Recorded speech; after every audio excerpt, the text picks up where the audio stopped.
یہ پاکستانیوں کی بدنصیبی کا عروج ہے کہ پہلے پاکستانیوں کو واپڈا لوٹتا رہا، پی ڈی ایم حکومت لوٹتی رہی، دوسرے بڑے بڑے کاروباری لوٹتے رہے، چینی کے مالکان لوٹتے رہے اور بڑے بڑے بحران پیدا کرنے والے مافیاز لوٹتے رہے۔ مگر اب سچویشن یہ بن چکی ہے کہ پاکستانیوں کو تو بینکوں نے بھی لوٹنا شروع کر دیا اور پاکستانیوں کا بینکوں کے اندر بھی پیسہ محفوظ نہیں رہا ہے۔ یعنی کہ آپ اندازہ لگائیے، اگر آپ کو یہ خبر ملے کہ پاکستان کے ایک بینک میں سے 5 ارب روپے سے زائد کا فراڈ کر کے وہاں کا جو مینیجر تھا اور اس کا جو عملہ تھا وہ امریکہ بھاگ گئے ہیں، اب ان کو پکڑنا ہی تقریباً ناممکن ہو چکا ہے۔ یعنی کہ آپ اندازہ لگائیے کہ پاکستانیوں کی قسمت اتنی پھوٹی ہوئی ہے کہ نہ ان کے لیے بینک محفوظ ہیں، نہ ان کے اپنے گھر محفوظ ہیں، نہ یہ کہیں اور پیسہ رکھ سکتے ہیں، نہ یہ کہیں انویسٹمنٹ کر سکتے ہیں، نہ یہ کوئی دکان بنا سکتے ہیں، کیونکہ پاکستان کے اندر حالات اس نہج پر پی ڈی ایم حکومت نے پہنچا دیے تھے کہ بندہ کاروبار کرے تو اس کا مطلب ہے کہ وہ اپنے پیسے ڈبونے کی کوشش کر رہے ہیں۔ اگر بندہ بینک میں جا کے پیسے رکھتا ہے تو وہاں سے فراڈ ہو جاتا ہے، اگر بندہ کہیں اور پیسے لے کر جانے کی کوشش کرتا ہے تو اس میں بھی گھاٹا ہی آ جاتا ہے۔ یعنی کہ آپ اندازہ لگا لیجئے کہ اب یہ جو خبر سامنے آئی ہے کہ جی پاکستان کے فیصل آباد کا جو نجی بینک ہے اس میں 5 ارب سے زائد کا جو فراڈ ہوا ہے اور پھر مینیجر اور عملہ امریکہ فرار ہو گیا۔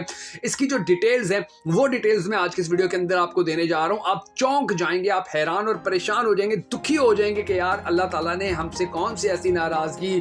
کی وجہ سے اتنی زیادہ ہم پہ مصیبتیں جو ہے وہ مسلط کی ہوئی ہیں۔ مگر اس سے پہلے ہم سب کو اللہ تبارک و تعالیٰ کے حضور دعا کرنی ہے کہ ہمارے پاک پروردگار ہمارے ملک کے حالات کے اوپر رحم فرما، ہمارے ملک کے حالات ٹھیک کر اور پاکستان کا اگلا وزیر اعظم اس شخص کو بنا کے جس سے یہ پاکستانی قوم بڑی زیادہ محبت کرتی ہے اور وہ بھی پاکستانی قوم سے بڑی زیادہ محبت کرتا ہے۔ اگر آپ بھی ہم سب کے ساتھ مل کر اس دعا میں شامل ہونا چاہیں تو کمنٹ سیکشن میں آمین ضرور لکھ دیجیے گا، اور کمنٹ سیکشن کے اندر آپ نے یہ بھی ضرور بتا دینا ہے کہ آپ آنے والے وقت میں پاکستان کا اگلا وزیر اعظم کس کو دیکھنا چاہتے ہیں۔ میں ہوں شکیل حیدر اور آپ دیکھ رہے ہیں آپ کا پسندیدہ چینل بگا فیکٹس۔ ناظرین گرامی، اس وقت پاکستان کے اندر جو سب سے زیادہ خبر چل رہی ہے وہ فیصل آباد کے حوالے سے چل رہی ہے کہ فیصل آباد کے اندر کس طرح سے نجی بینک میں 5 ارب روپے سے زائد کا فراڈ ہوا اور پھر مینیجر اور اس کا عملہ پاکستان سے بھاگنے میں کامیاب ہو گئے۔ اب یہ خبر جس طرح سامنے آئی ہے، پہلے میں آپ کو وہ خبر ساری سنا دیتا ہوں اور اس کے بعد اس کے اوپر ڈسکشن کرتے ہیں۔ اب خبر اس طرح سے سامنے آئی ہے، یعنی کہ میڈیا نے یہ خبر اس طرح سے دی کہ جی افسوسناک خبر،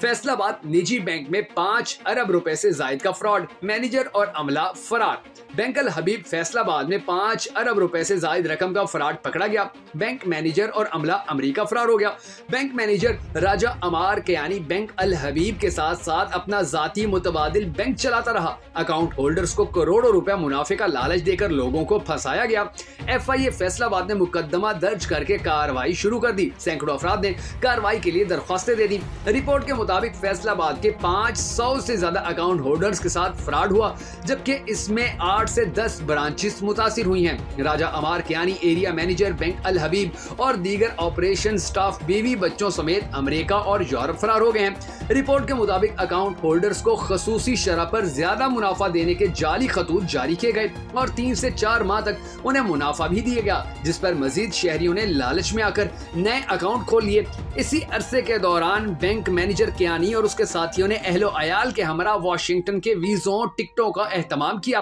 اور غائب ہو گئے، جبکہ اکاؤنٹ ہولڈرز انہیں پریشانی کے عالم میں ڈھونڈتے رہ گئے۔ اور جب انویسٹیگیشن کی گئی تو پتہ چلا کہ وہ سارے اپنا بوریا بستر سمیٹ کر اس وقت پاکستان سے دور جا چکے ہیں، لندن کے اندر، امریکہ کے اندر، یورپ کے دیگر ممالک کے اندر اپنی بالکل مزے کی لائف جی رہے ہیں، اور وہ ساری زندگی مزے کی لائف جیتے بھی رہیں گے کیونکہ ان کو ڈر ہی نہیں ہے کہ پاکستانی جو ادارے ہیں وہ ان کو جا کر وہاں سے پکڑ لیں گے یا ان کو ڈیپورٹ کروانے میں کامیاب ہو جائیں گے۔ اب آپ اندازہ لگا لیجئے کہ یہ سچویشن اس وقت ہمارے ملک کی چل رہی ہے۔ پہلے یعنی کہ یہاں پر یہ حالات ہیں کہ جو ہماری حکومتیں تھیں انہوں نے عوام کی جیبیں خالی کروا لیے، انہوں نے عوام کو تباہ و برباد کر دیا، انہوں نے ملک کو برباد کر کے رکھ دیا، انہوں نے ملک کا ستیہ ناش کر کے رکھ دیا، بیڑا غرق کر کے رکھ دیا۔ اور ابھی